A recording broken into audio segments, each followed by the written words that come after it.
Rodrigo Medero, ¿qué tal? ¿Cómo estás? ¿Qué tal, Fabián? ¿Cómo estás? ¿Todo bien? Todo bien. Rodrigo, bueno,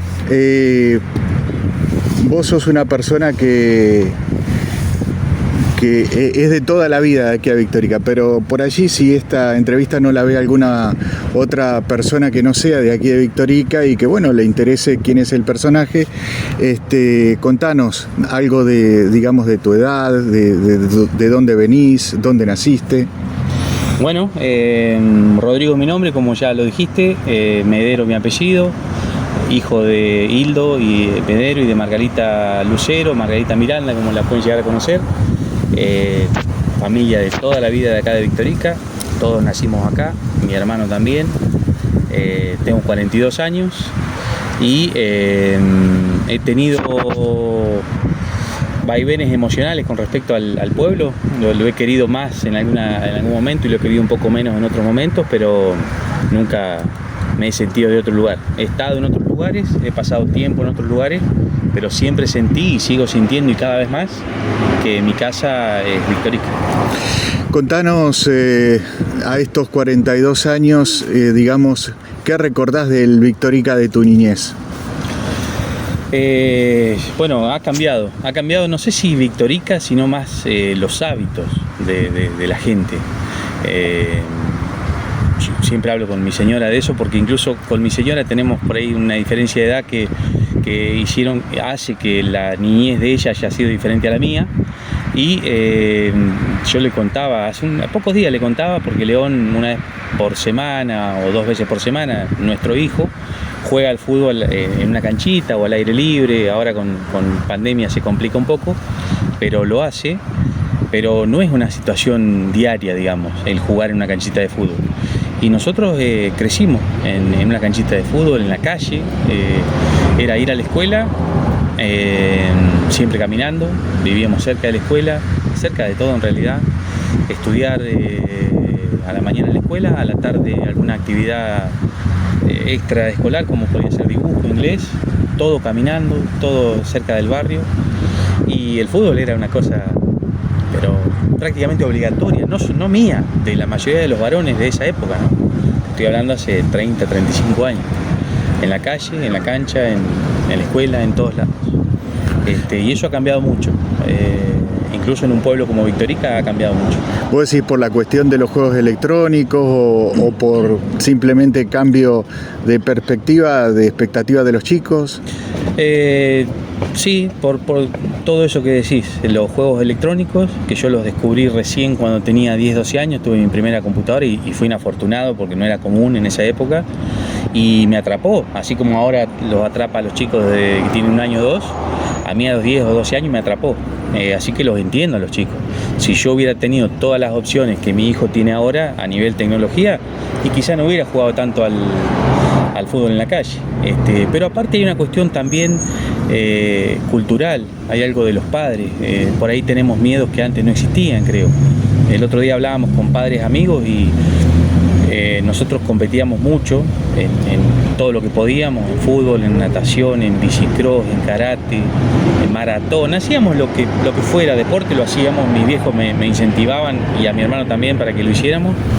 Y los viajes de competencia eran muy, muy comunes, sin los padres, en un grupo de amigos, a competir afuera con los profesores. Y era algo hermoso, tengo recuerdos, pero 10 puntos en ese sentido. Y es algo que yo no sé si ahora estaría dispuesto a hacerlo con mi hijo. No sé si yo pondría a mi hijo en un colectivo y lo dejaría que se fuera a los 7, 8 años con un grupo de amigos y profesores. Por más confianza que le pueda llegar a tener los profesores, no sé si el mundo cambió o la mentalidad nuestra como padres ha cambiado, pero son cosas que quizás ahora no lo permitiría, y en mi época era súper común. La educación de los chicos ha cambiado, lo que es la vida social también cambió en el pueblo. Sí. Justamente hablamos eso hace un par de noches.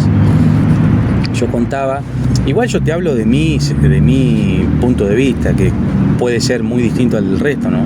Pero me considero una familia, parte de una familia normal, común, normal entre comillas, Y era muy común en mi época, cuando yo tenía 10 años, 11 años, que llegaran amigos de mis viejos a la casa de mis viejos, tocaran la puerta y dijeran a la noche, venimos a tomar un café, sin avisar. No había WhatsApp, no había celular, y era una cosa muy común, que ahora yo no lo hago nunca, nadie lo hace en mi casa, y no sé quién lo hace, de llegar a la casa de alguien, tocar la puerta y decir vengo a tomar un café sin avisar.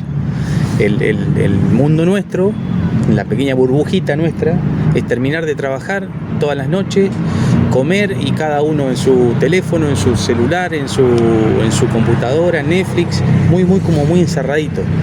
Y estamos hablando de un pueblo donde un amigo está a 3 cuadras, 4 cuadras, podríamos tranquilamente ir a visitarlo y no lo hacemos tan seguido, más allá de la pandemia, porque antes de la pandemia tampoco lo hacíamos. En una ciudad, imagínate, creo que se va a hacer menos todavía. Otra cosa, vos mencionaste una de las cosas que aprendiste como cuando chico y dijiste fútbol e inglés. ¿Qué te han servido esas dos cosas que has aprendido de chico? El deporte fue clave para un montón de cosas, no solamente el fútbol, el deporte en general. Me enseñó a competir, me enseñó a saber perder, a saber ganar, a trabajar en equipo, a respetar reglas, a hacer crecer la capacidad de sacrificio, a entrenar, a saber que si uno se esfuerza es más probable que le vaya bien. Así que todo eso me lo enseñó el deporte y se aplica en todos los ámbitos de la vida. Y el inglés me ayudó mucho, y es algo que si alguien escucha esto y quiere tomar la recomendación y tiene hijos jóvenes o lo que sea, el inglés me abrió muchas puertas, me tocó vivir una experiencia afuera y a la vuelta de esa experiencia el inglés me permitió trabajar. Fui profesor de inglés en escuelas, en diferentes lugares, y eso fue una hermosa salida laboral en otra época. Contanos cómo se dio eso de irse afuera del país, estamos hablando, situarnos en una época, ¿cómo fue eso? Bueno, año 98. Estaba estudiando en La Plata, licenciatura en sistemas, siempre me gustaron las computadoras, la tecnología, y tuve una charla con un amigo de toda la vida que se llama Santiago, y yo, si bien estaba bien y no me faltaba nada a nivel material, no sentía que encontraba mi lugar. El choque de haber salido de un pueblo como Victorica a estar en una ciudad como La Plata para mí fue muy grande. El desarraigo me costó muchísimo, no encontraba mi lugar, y en una charla de adolescentes que sabíamos poco y nada de la vida, Santiago, que había tenido la posibilidad de estar en Holanda viviendo, me dice: te tenés que ir a otro país, te va a cambiar la vida, te va a abrir la cabeza, te va a hacer conocer otras realidades. Así que como que me gustó la recomendación, le comenté a mi viejo la idea que tenía de irme a otro país, siempre pensando en un país de habla inglesa. Mi viejo no me lo dijo, pero calculo que me quería matar en ese momento, por esas ideas típicas de un joven que un día decía una cosa, otro día decía otra. Me dijo, fíjate, averiguá y si conseguís la manera de irte, te vas. Pensando que quizás no iba a averiguar, pero bueno, me empecé a mover, llegué a la embajada australiana en Buenos Aires, hice los papeles, obviamente con el apoyo de mi viejo y mi vieja, y al año estaba llegando a Australia, con una inconsciencia total, con muy poquito inglés, a pesar de que yo pensé que sabía. Cuando llegué allá me di cuenta que no, sin ningún pariente, sin ningún amigo, sin internet, sin WhatsApp, nunca había subido en avión hasta ese momento. Fue una cosa muy loca, que mis padres me lo permitieron, y que salió bien. Podría haber salido muy mal, pero bueno, fue una experiencia que la verdad que me cambió la vida, me moldeó el carácter y me ayudó mucho en muchos sentidos. ¿Por qué elegiste Australia? Vos dijiste de habla inglesa, pero de habla inglesa hay un montón.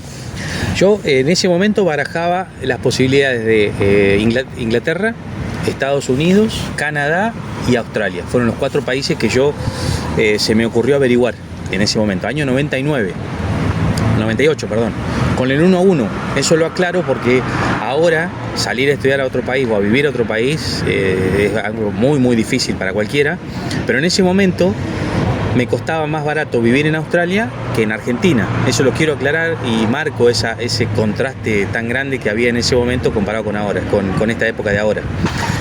Y en ese momento el país más accesible a nivel económico de esos cuatro, Australia, Canadá, Estados Unidos e Inglaterra, era Australia. Ese fue el principal motivo de haber elegido Australia. Y el segundo motivo fue que me dijeron, pero me dijeron muy, muy en el aire, que la sociedad australiana era de las cuatro, era la más parecida a la sociedad argentina, con mucha mezcla de razas y como muy abierta al que inmigraba, y no tan cerrada como Estados Unidos, Inglaterra y Canadá. Y bueno, y arranqué para aquel lado. ¿Y se dio esa expectativa? O sea, ¿realmente había diferencia de costos más bajos o era más barato vivir allá? ¿Realmente la sociedad era así receptiva? Sí, se dieron las dos cosas. Era más barato vivir en Australia que en La Plata en ese momento, año 98. En el año 2001 yo estuve hasta el 2004. En el año 2001 cambió todo, porque se devaluó, el dólar pasó a valer 4 pesos y cambió todo. Pero cuando yo llegué era más barato vivir en Australia que en Argentina, y la sociedad, había un ejercicio que siempre hacía, un ejercicio mío, mental o visual más que nada. Andaba caminando siempre en cualquier lado y miraba siempre mucha gente vivía en una ciudad relativamente grande de Australia. ¿Qué ciudad era? Gold Coast se llama, una ciudad de 1 millón de habitantes, un estilo Mar del Plata, de lo que sería Argentina, Mar del Plata, pero con clima cálido todo el año. Y para donde mirara, veía gente de diferentes razas, veía asiáticos, veía africanos, veía noruegos, veía ingleses, sudamericanos, mucha mezcla de razas. Y en cuanto a la receptividad de la gente, sí, obviamente siempre uno se choca con alguno que no te mira bien o que tenés algún acto discriminativo, que lo viví, pero en general la verdad que muy buena gente. ¿Y del inglés te sirvió realmente o al principio andabas perdido? ¿Cómo era el asunto? Súper perdido. Caso personal, ¿no? No quiero decir que a todos les vaya a pasar lo mismo, pero me faltaba 1 año para ser profesor de inglés acá, en un instituto privado, y llegué allá sintiendo que sabía, y desde que subí al avión, fue un choque muy grande eso, desde que subí al avión me di cuenta que no sabía. Escuchar, primero que anímicamente estaba destruido, estaba cumpliendo un sueño, pero cuando me subí al avión y me di cuenta que no iba a ver a mi viejo por 1 año, y a mis amigos, y a mi novia de ese momento, y a mi gente, y a mi país y todo, llegué destruido al avión. Ya una vez que subí al avión ya estaba destruido, anímicamente. Pero escuchar a la azafata o al capitán del avión hablar por los parlantes y no entender lo que dicen en un mundo totalmente desconocido para mí, fue una situación muy desesperante. Que conocí otros chicos en la misma situación que yo, con el mismo nivel de inglés que el mío, que lo tomaban como gracioso, como una anécdota, como una aventura, y lo pudieron surfear mucho mejor. Bueno, a mí me costó muchísimo. Ese choque me costó muchísimo. Llegar allá y no poder explicar a dónde ir, pedir una coca en un boliche y que me traigan otra cosa, para mí fue muy difícil. Pero esa desesperación me hizo aprender rápido, porque como me costaba tanto, vivía estudiando, vivía escuchando música, vivía escuchando gente para tratar de captar el acento. Y bueno, logré, gracias a Dios, después de 5 años, aprenderlo al idioma. Claro, porque acá, y hablando de la realidad tecnológica de hoy, vos agarrás un video y te pones a escuchar tranquilamente inglés de distintos países, pero en esa época no existía eso. Digo, tenés que decirlo porque esa tecnología, esa posibilidad no estaba, solo estaba lo que la academia te daba en las clases, sí, de algunos cassettes, o DVD como mucho. Teníamos la experiencia, yo estuve estudiando 7 años de inglés antes de llegar a Australia, y un día de esos 7 años de inglés tuvimos una persona en el aula que había venido de no sé de dónde y lo habían hecho ir para que hable con nosotros siendo nativo de habla inglesa. Una vez nos pasó. Después era mucho Walkman de esa época, que vos te acordarás, que ahora ni existe obviamente, y escuchar los temas, y no teníamos ni siquiera la posibilidad de ir a internet y ver la letra en inglés para ver lo que está diciendo, no era escuchar y tratar de adivinar lo que estaban diciendo. En Australia estamos hablando de un país donde no se registra el español, entonces poner la tele, yo toda la vida crecí como vos y como todos, con películas americanas, con el inglés y el subtítulo, pero acá poner la tele y no tener el subtítulo es una cosa que sí, me falta algo y no sé lo que están diciendo, y fue la verdad una mezcla de sensaciones muy grande. Como también fue, por ejemplo, una anécdota que te cuento, estar en Australia y que llegue allá la película Nueve Reinas de esa época en Argentina con subtítulo en inglés, para mí fue una cosa, la miré, no sé, 7, 8 veces. Aparte que me gustó la película, yo la recibí con los brazos abiertos porque era una película argentina en Australia, una locura total, y me encantó. ¿Y la gente de ahí de Australia, alguna vez hablaste sobre esa película? ¿O cómo fueron las conversaciones, si es que la hubo? Yo tenía novia australiana en ese momento, y lo mismo que vos me estás preguntando, yo me lo preguntaba ahí, a ver qué reacción tenía Sara mirando esa película. Y la verdad que no le gustó, no le entendió. Es un mundo tan diferente. O sea, el hecho de que alguien te diga, te toque timbre y te quiera robar, allá no, una cosa que no se les entra por la cabeza. A la mayoría, a la gran mayoría. Entonces como que no llegó a entender la película y el porqué de la película. Es más, se hizo, capaz que lo sabés, pero se hizo una versión americana de la película con actores americanos y todo, y no tuvo ninguna repercusión, con actores buenos, y no tuvo repercusión. Creo que es una película muy argentina y que tiene sentido acá, pero allá la verdad que a ella no le gustó. ¿Y allá cómo empezaste a trabajar, o ya ibas con trabajo? ¿Cómo fue el asunto ese? No, fui... ¿O fuiste como estudiante? ¿Cómo fue el asunto? Fui como estudiante, fui con visa de turista. Primero, fui con una visa de turista que duraba 3 meses. La idea era sacar la visa de estudiante desde allá, no pude, tuve que volver, sacar la visa de estudiante acá, y volví con visa de turista. Al tener visa de turista, eso me permitía trabajar 20 horas por semana. O sea, 4 horas por día, de lunes a viernes. Mi papá, sabio como siempre, me dijo, al verme hablábamos por teléfono y me escuchaba tan mal, que me dijo, ¿por qué no te buscas un trabajo para despejar un poco la cabeza? Yo no había trabajado nunca, tenía 19 años, y decidí hacerle caso. Me enteré que había un argentino allá que tenía pizzerías, le fui a pedir trabajo, y bueno, ahí también me encontré con un choque muy grande, de esas cosas que te hacen pensar que Australia es otra realidad muy diferente a la nuestra. Porque le voy a pedir trabajo al argentino, el argentino me dice, sí, ¿cuándo quería empezar? O sea, ya ahí ya fue un choque grande, porque no me conocía y ya me estaba diciendo, ¿querés empezar ahora? Empieza ahora. No sé, cuando vos quieras. Y me dice, venite el martes, era viernes, me acuerdo, nunca me voy a olvidar. Venite el martes. Listo, el martes voy. Y antes de cortar, me dice, ¿tenés auto, no? Y yo, no tengo auto. Bueno, comprate un auto y venite el martes.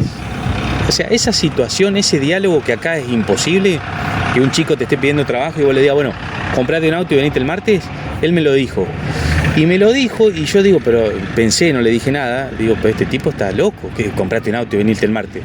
Bueno, después me entero que allá el auto se compraba con 2 semanas de trabajo, que había autos muy accesibles, que al nivel de una bicicleta acá, así que me compré el auto y aparecí el martes. Empecé a repartir pizzas y me encontré con otra realidad diferente, y es que hay ciertos trabajos, como en el que yo estaba, que el australiano no lo quiere hacer. Y entonces está minado de sudamericanos, de algún asiático que lo hace, y si ahí vos querés crecer y le pones pila, creces. Entonces fui escalando en la jerarquía de las pizzerías y llegué a ser gerente de una de esas pizzerías. ¿De repartidor a gerente? Sí, en realidad fui repartidor porque mi inglés en ese momento no me permitía hacer otra cosa.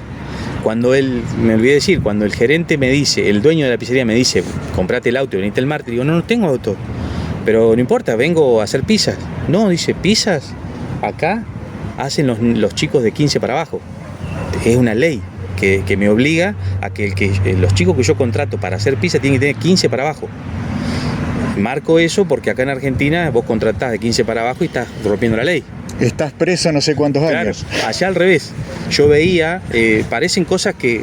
Hay muchas cosas que yo viví que si me las hubiera contado no las creía, pero las vi. Yo veía el padre en un BMW bajando al nene de 14 años y el nene yendo a hacer pizza en la pizzería donde yo trabajaba.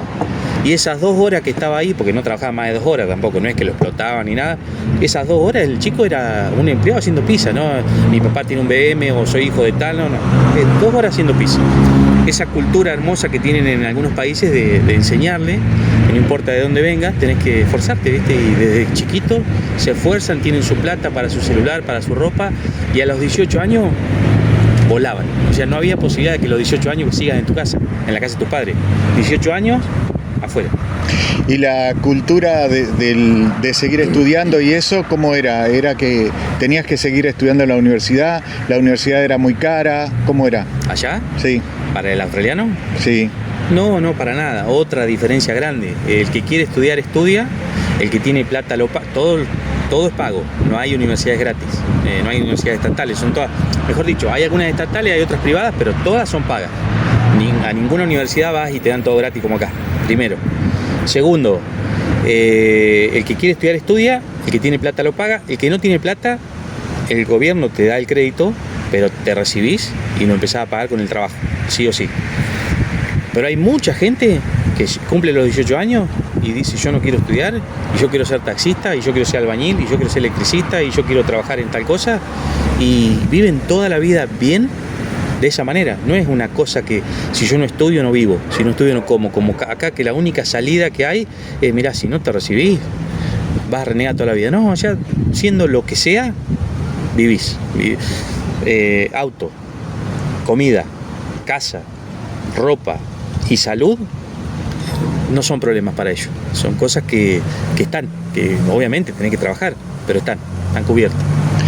¿Te costó mucho la cuestión afectiva esa de justamente lo que hablábamos al principio, la cuestión de pueblo? Algo mencionaste de los amigos, la familia y demás. ¿Te costó emocionalmente mucho eso, despegarte, adaptarte allá? Muchísimo. Nunca lo superé. Nunca. Hubo colombianos que yo conocí, chilenos, brasileros, que no querían volver, que dijeron: no, de acá no me voy a hacer todo lo posible para quedarme, si me tengo que casar me caso, si tengo que comprar una visa la compro, yo me quiero quedar acá. ¿Comprar una visa? Comprar la residencia, la nacionalidad, comprar todo ese tipo de cosas que se hacen como en todas partes, ¿no? O por lo menos se hacían en ese momento, o comprar, casándote, comprar la residencia. Yo nunca lo viví, no, yo siempre extrañé, nunca me sentí en casa allá. Y o sea, hasta el enemigo entre comillas, porque yo tenía 19 años, pero el que era enemigo en ese momento para mí, también lo extrañaba. Siempre la comparación que yo hago para tratar de explicarme en ese sentido es: ¿viste cuando quizás te ha pasado? A todos nos puede haber pasado. Vas a la casa de un pariente, de una tía, un tío, que no ves mucho, y llegás y la casa de tu tío o de tu tía es 10 veces mejor que tu casa, pero es la casa de tu tía y vos tenés que pedir permiso para la heladera. Si dormís ahí no metas ruido porque estás en casa ajena, tal cual. Yo sé que Australia es un país mejor que Argentina, pero nunca me sentí en casa, nunca. Y me vine pensando que iba a estar 6 meses acá y me quedé y no volví más a Australia. ¿Tenías miedo de que por allí, por alguna cuestión migratoria o algo así, terminaras preso o alguna cosa así o no? No, preso no. Sí, o sea, como tenés que pedir permiso para todo, y ese todo incluye trabajar, yo tenía que pedir permiso hasta para trabajar. Y yo tenía un límite horario de 20 horas semanales y nunca lo cumplí. Siempre trabajé más de 20 horas semanales porque si vos querés trabajar, conseguís trabajo. Y la gente te da trabajo porque se dan cuenta que vos querés trabajar y ellos necesitan mucha mano de obra que ellos mismos no quieren hacer.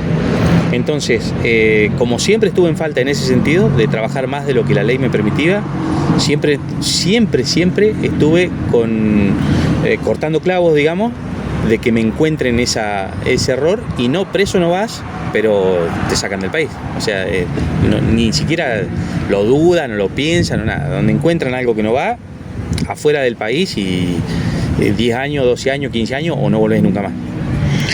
Y El tema ese de que nos discrimina algo mencionaste también por ahí al pasar, ¿cómo lo sufriste? ¿En qué ocasiones te hicieron cara fea porque no hablabas a lo mejor bien en inglés y ese tipo de cosas? ¿A partir de qué fue que te discriminaron? Lo sentí pocas veces, gracias a Dios, casi siempre por el lenguaje de un kiosquero que yo iba a comprarle algo y le pedía una vez, y le pedía dos veces, y le pedía tres veces, y él no me entendía y me trató mal. Me pasó. En el trabajo una vez me pasó, yo en la pizzería, era una pizzería muy muy ocupada, trabajábamos 30 personas dentro de la pizzería, un tipo McDonald's pero de pizzas, y de estar, vos imaginate, un país caluroso, una ciudad calurosa donde yo estaba, con un horno gigante de pizzas, todo transpirando, alterados porque mucho movimiento, y que el jefe me diga lleva tal cosa y yo no le entienda, y me lo diga de vuelta y no le entiende, y a la tercera vez ya me habló mal. O repartiendo, eso lo sufrí mucho, repartiendo pizzas al principio, me encontré con el auto, con el volante del auto en el lado cambiado, con el inglés mío, que era un desastre, y en una ciudad que no conocía, una ciudad grande que no conocía, y donde no era como esta, como Victorica, que tiene calles derechas, todas calles con nombre, no con número, en inglés, y todas curva por un lado, para el otro, agua por acá, agua por allá, canales y qué sé yo, y yo repartiendo pizzas que si no llegaba al lugar se me enfriaban, y la pizzería tenía una póliza nacional que decía que si tu pedido no llegaba a los 35 minutos, no tenías necesidad de pagarlo, y algunos usaban eso, de no pagarlo. Entonces más de una vez llegué tarde, no me pagaban me trataban mal porque llegaba con las pizzas frías, no me las pagaban y yo tenía que volver con esa noticia al jefe, es decir, llegué tarde, las entregué frías y no me las pagaron.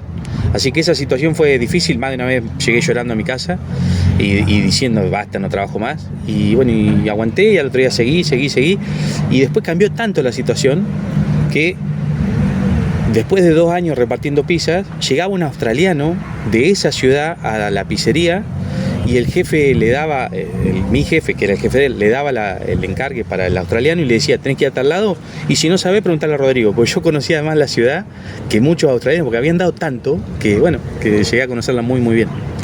¿Y el nombre propio, Rodrigo, les es fácil a ellos pronunciarlo? No, todavía algunos de los argentinos que conocí allá, que todavía que están acá y que tengo contacto todavía, me dicen el nombre como me lo decían allá, que Rodriguez. ¿En serio así te decían? Sí, y algunos no sabían ni lo que le estaba diciendo, pero bueno. O sea, no podían repetir tu nombre. No, porque uno, cuando me decían ¿cómo te llamas?, yo decía Rodrigo así rápido, como acá normal, y no. Nada. ¿Viste cuando a vos te pasó al revés? Que vos preguntás el nombre, te dicen el nombre en inglés y rápido, y decís, ¿qué me dijo? No sé, ni idea de lo que me dijo. No era muy común. Y mucha gente me decía Rodríguez, porque Rodríguez sí, en alguna película, en alguna cosa, era un poquito más familiar. Claro, que de ahí viene Rodríguez también, de Rodrigo, ¿no? Claro, debe ser eso, sí. Rodrigo, y esos 2 casos que contaste así de discriminación, también de alguna manera era algo que conversaban entre ustedes con otros inmigrantes de ahí que también les pasaban esas cosas, ¿no? No, porque no era muy común, era, como te digo, un país de mucha diversidad cultural, y había muchos casos al revés, donde vos le decías, venía alguien y te escuchaba el acento, y a los 2 minutos, a los 2 segundos se da cuenta que no eras de ahí, y te preguntaban, ¿de dónde sos? De Argentina. Argentina. Muy común que no sabían nada de Argentina. Muy común. Argentina, ¿qué tal? ¿Hablas portugués? No, hablo español. Bueno, ¿y San Pablo qué tal es? Esas preguntas me las hicieron un montón de veces, ¿viste? Pero sin saber ni siquiera dónde estaba ubicado Argentina, lo asociaban con alegría, con Sudamérica, con Brasil, con fiesta, que muchos de los australianos, siendo descendientes de ingleses y teniendo esa estructura muy marcada, por ahí les caía bien. Yo llegué en un momento a Australia, donde estaba muy de moda Ricky Martin, capaz que te acordés, con Living la Vida Loca, muy de moda Shakira. Había como una onda latina muy fuerte, como que el latino era más alegre que ellos sentían eso. Entonces cuando encontraban un brasilero, un argentino, un chileno, como que le preguntaban cosas. En general la vivimos muy bien, la pasamos muy bien, pero había algún caso así aislado de discriminación, que también lo entiendo, no hay problema. ¿Llegaste a hablar bien el inglés? Bien. Nunca logré, ni sé si se podrá lograr, sentir que me da lo mismo hablar en inglés y en español. Nunca, ni cerca. Disfruto mucho hablando el español, y si vos ahora me traes un tipo en inglés acá, vamos a hablar, pero va a ser otra atención la que yo le voy a prestar para seguir la conversación, y la voy a seguir y todo, a pesar de que ya hace 17 años que volví. Pero bien, en las películas, si está el subtítulo lo leo, y si no está el subtítulo lo entiendo. Pero después de 5 años y habiendo estado 3 años viviendo con alguien australiano, es como que es inevitable aprenderlo. Distinto hubiera sido si yo ahora me voy a Australia y estoy 5 años con Rocío y León, y estoy aislado ahí en esa burbuja. Capaz que me cuesta mucho, pero en ese momento no me costó. Me costó al principio, pero después lo agarré. Gente como vos, así que aprenden el idioma inglés ahí, ¿no se animan después, o no hay demanda, mejor dicho, por clases en español ahí? Sí, había mucho. Yo no lo quise hacer, pero como estaba la onda esa que quizás sigue estando, la onda latina, había mucha gente que quería aprender el español, y mucha gente que pensaba viajar a Sudamérica, y un año antes o 2 años antes quería por lo menos aprender lo básico. Y más de uno me dijo, porque en la pizzería yo tenía un cartelito con el nombre, entonces llegaban los clientes y había clientes que entraban una vez y no iban más. Pero había muchos clientes que iban toda la semana, una vez por semana a buscar, y cuando ya 3, 4 veces iban, ya después te veían el nombre y te decían, ¿de dónde sos? Y vos le decías de Argentina o de Brasil o donde sea, y querían, te decían, ¿sabes que me gustaría aprender el idioma? Pero yo estaba tan en otra cosa que nunca lo enseñé yo, pero tengo conocidos que lo enseñaban y se pagaba muy bien. Yo cobraba en ese momento, cuando empecé a trabajar, cobraba $8 la hora. ¿Australianos? Australianos, que ahora está parejo, en ese momento no estaba tan parejo con el americano, pero cobraba 8, y las clases de español se pagaban 30, para que vos te tengas una idea, las clases de español o de idioma. Que era una hora de clase. Una hora de clase, $30, y la hora mía de repartiendo pizzas, $8. O sea que hiciste mal negocio ahí. Yo, sabés que al no haber trabajado nunca, tenía 19 años y tenía el apoyo de mi viejo, clave. Yo con lo que cobraba estaba bien, y después, bueno, eso cobraba cuando repartía pizza. A medida que fui subiendo, terminé cobrando un muy buen sueldo. Para mí, tenía 24 años cuando me vine, cobraba un muy buen sueldo a los 24 años, que no eran $7 la hora, ¿no? ¿Por la plata te volverías allá a Australia, no? Mira, tenemos una situación muy, muy particular, que nosotros estamos muy dentro de cómo está el país. No me puedo quejar, ya si me quejo sería muy, muy ingrato. Tenemos así como nos ves, no se ve quizás, pero está mi señora y mi hijo, estamos todo el día juntos, todo el día, todos los días. Mis viejos están a 30 metros, mi hermano está a 700 metros. Este año encima logramos algo que veníamos buscando hace rato, de poder hacer algo en Córdoba. Entonces vamos y venimos, que es algo que a nosotros nos hacía falta. El pueblo nos encanta, pero también nos gusta salir. Y lo que necesitamos lo tenemos, y un poquito más quizás también. Entonces, no se me da por irme a otro lado por la plata. Ahora, vos me decís, ¿y por la cultura? ¿Y por conocer otra cosa? ¿Y porque tu hijo conozca otra realidad? ¿Y porque tu hijo no viva en un país tan intoxicado como este? Ahí sí, ahí puede ser. Ahora, me siguen tirando, y quizás más ahora, lo que me tiraba cuando tenía 20 años, que es mi viejo, mi vieja, mi hermano, mi familia, mis amigos, mi país, mi pueblo, mi casa. Esta es mi casa, yo estoy en mi casa, no en Victorica ni en mi casa, en mi país estoy en mi casa. Esa sensación no lo puedo especificar, ¿viste? Ahora, si alguien está escuchando y tiene una realidad diferente a nivel económico, que es muy probable porque hay mucha gente que la está pasando mal y tiene la posibilidad de irse a un país de esos, yo no lo dudaría, la verdad. Yo le diría que lo pruebe, si quiere, si puede, si se anima. Aún yéndole mal, la experiencia va a ser espectacular, así que lo intente. Claro, aunque sea como experiencia, ¿no? Sí, A eso te terrible. referís. El crecimiento que va a tener, más allá del económico, que es muy probable que lo tenga, porque es muy probable que le vaya bien económicamente, además de eso va a tener un crecimiento de ver realidades que parece que si te las cuentan por ahí no son reales, no pensás que son reales. Yo siempre cuento, año 99, 17 años hace. 17 no, 22 años, el año 99. Me mudo allá, la primera mudanza mía. Llego un sábado a una casa nueva, toda equipada. Yo tenía 20 años ya. Llego sábado, no había luz en la casa. Yo con la mentalidad de acá, digo, bueno, estamos todo el fin de semana sin luz. Hasta el lunes que tengo que ir a la cooperativa de allá y conectar la luz, sin inglés. Mi inglés era un... Pero me encuentro con el teléfono fijo y un numerito al lado del teléfono, un imán que decía un número y la compañía de energía, que es nacional, es la misma en todo el país. Llamo, sábado, una máquina. Diga su nombre, deletreo mi nombre, más o menos, como me salió, su número de pasaporte, deletreo el número de pasaporte, domicilio, deletreo el domicilio, listo, ya tiene luz. Yo sentí que no había entendido, porque no entendía, muchas cosas que me decían no entendía. Toco así, luz, sábado, del año 99. Te estoy diciendo algo que todavía no pasa acá, en el año 2021. Entonces, con un taxi me pasó lo mismo. Llamo, quería ir al casino a comer con unos amigos, recién llegado. Me hacen llamar a mí, que debo haber sido el de peor inglés de esa época. Llamo y digo, no me va a entender. El taxista no me va a entender a dónde quiero que venga a buscarme. Llamo, no sé qué me estaba diciendo la máquina y cuando logro entender lo que me dice, ya están yendo para allá. No hablé, no dije hola, no dije nada. Me detectó la llamada y el taxista llegó. Hace 22 años de esto. Entonces, imagínate lo que estará pasando ahora. No he vuelto, pero imagínate. ¿El clima te afectó? No, mucho. No, como ahora no. Calor, verano y el invierno de allá, primavera de acá. O sea, estufas no hay, frazadas poco y nada, camperas, olvídate. Descalzo, una cosa rara que le incorporé y volví acá y a los golpes lo tuve que cambiar, de decir, vamos al shopping y salir descalzo, todos, obviamente vestido, remera y malla, pero descalzo, sin hojotas, sin nada, descalzo. ¿Así anda la gente ahí?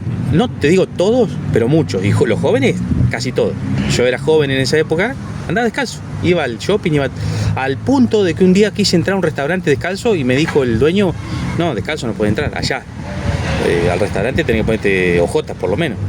Así que fui a buscar la hojota al auto. Pero lo quise hacer acá y hasta mi vieja me miró como diciendo, ¿qué estás haciendo descalzo? O sea, no. Y bueno, tuve que ponerme calzado, pero eso era algo, no sé ahora, pero en ese momento era muy común allá. Y la cuestión con los otros inmigrantes de habla hispana, ¿pudiste aprender cosas de los otros países? ¿Había algún intercambio de charlas, cultura y el mismo español que no se habla igual en todos lados? Sí, había con colombianos tuve mucho contacto porque hay muchos. Estamos hablando de la época estaba terminando la época de Pablo Escobar en Colombia, pero todavía había algún atentado aislado y en esa época estuve allá, así que había muchos colombianos por el mundo, muchos colombianos en Australia y sí, hablábamos mucho, conocían mucho de Argentina. Me pasó al revés que con el australiano, que no conoce nada. Ellos no, ellos conocen mucha cultura argentina, mucha película, muchos actores, muchos cantantes. Soda Stereo para ellos es pero espectacular, ni hablar el fútbol. Sí, hice mucha gente, incluso fui socio en un emprendimiento allá de un colombiano con el que todavía tengo contacto. Y comida, no me acuerdo mucho de las comidas, pero he comido con ellos. Y sí, y el lenguaje, o mejor dicho, los términos siempre se reían del acento nuestro y de los términos, del pollo, que ellos le exageran la Y, y la tonada nuestra la imitan bastante bien. ¿Y lo que es delincuencia, seguridad, inseguridad y eso cómo es allá? ¿O cómo era en esos años? Muy tranquilo, ¿qué tal? Muy tranquilo, pero tengo que contarlo todo. Las únicas veces que me han robado fue allá.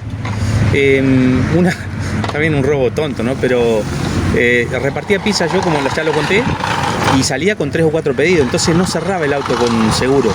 Iba con una pizza a un hotel y mientras lo dejaba el auto abierto. Y cuando voy a dejar el pedido en un hotel, vuelvo a las corridas siempre, veo que hay alguien adentro del auto mío. Un auto viejo el mío, pero estaba adentro. Así que instintivamente vi que estaba con la mitad del cuerpo adentro, revisando la guantera. Instintivamente lo agarré, ni se esperó que yo llegara, lo agarré de la remera, lo saqué, se asustó y tiró una cámara de esa, tiró la cámara digital y un par de lentes de sol y se fue. Eso es lo máximo que me pasó, pero no, un muerto en un asalto, una cosa que no te quiero exagerar, porque me parece que no vi nunca en los 5 años que estuve en el diario. No es que no lo vi personalmente, no pasó nunca. No. Vos veías el diario de esa ciudad que era 1 millón de habitantes, la tapa del diario y parecía la tapa del diario Victorica.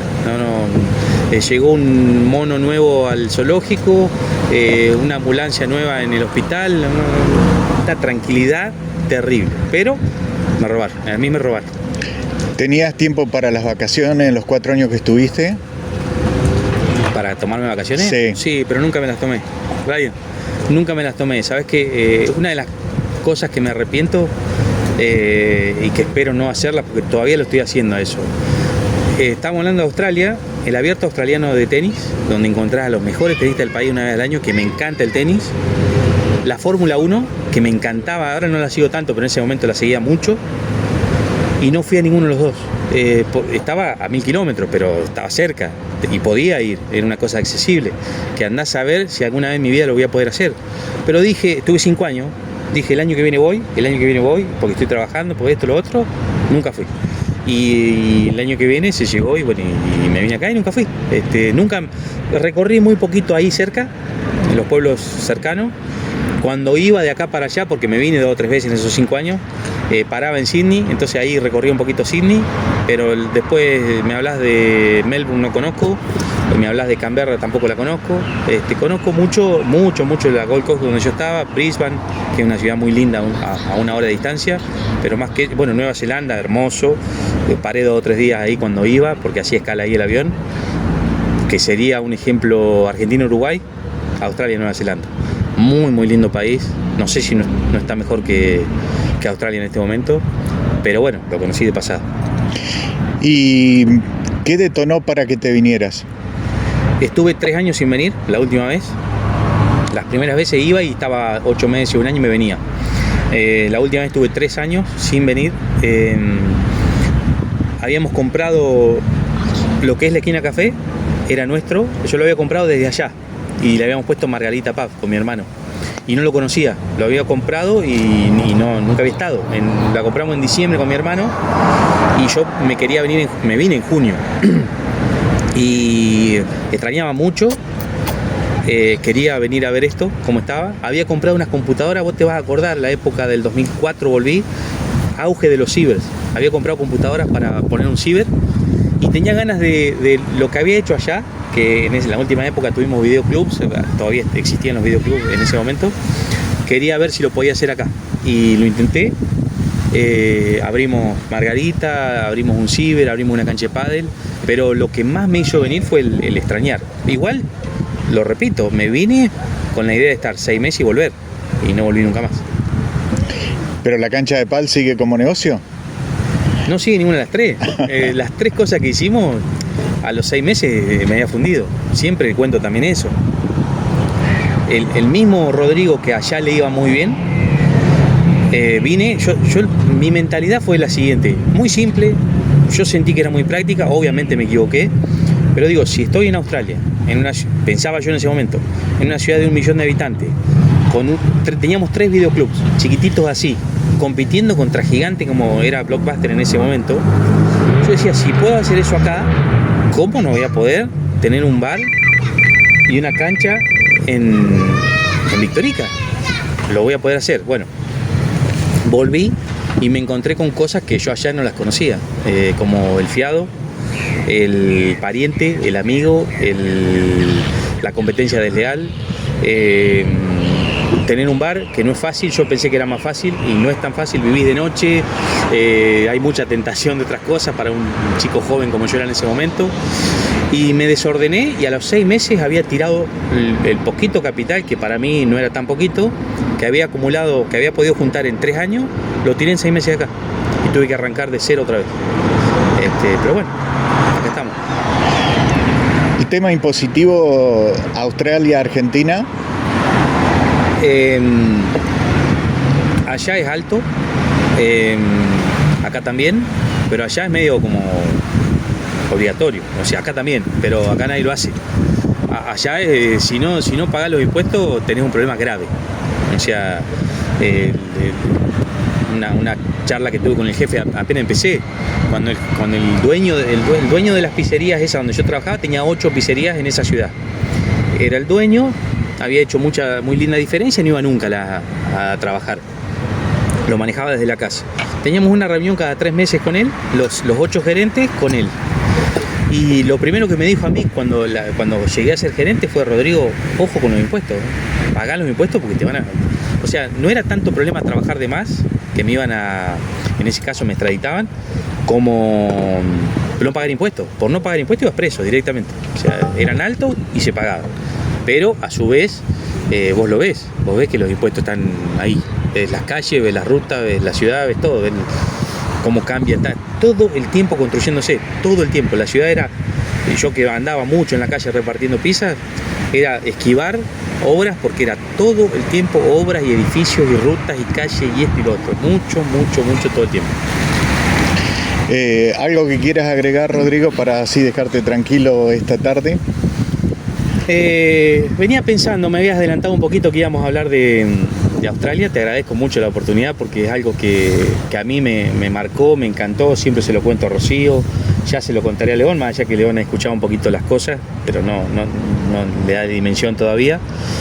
Fue una experiencia hermosa, pero me encuentro en una situación muy diferente quizás a lo que viví en esa época, y es una situación muy afortunada, donde recién te contaba que tenemos tantas cosas a favor que a mí me cuesta mucho dejar Victorica o el país, y estoy muy agradecido a las oportunidades que tenemos en Victorica y en el país, pero a su vez reconozco el momento tan complicado que tenemos. Y si alguien lo está pensando y maquinando y entre las opciones de irse afuera, que tanta gente baraja, existe Australia y pueden irse, que no es fácil, porque es un país muy cerrado para darte la bici, más ahora con pandemia imposible, pero cuando termine la pandemia ojalá se abra un poco, pero si pueden llegar a conocer Australia o Nueva Zelanda, que ni lo duden, la verdad es un paraíso, otro mundo, y como te decía recién, aún yéndoles mal, va a ser una experiencia que los va a hacer crecer.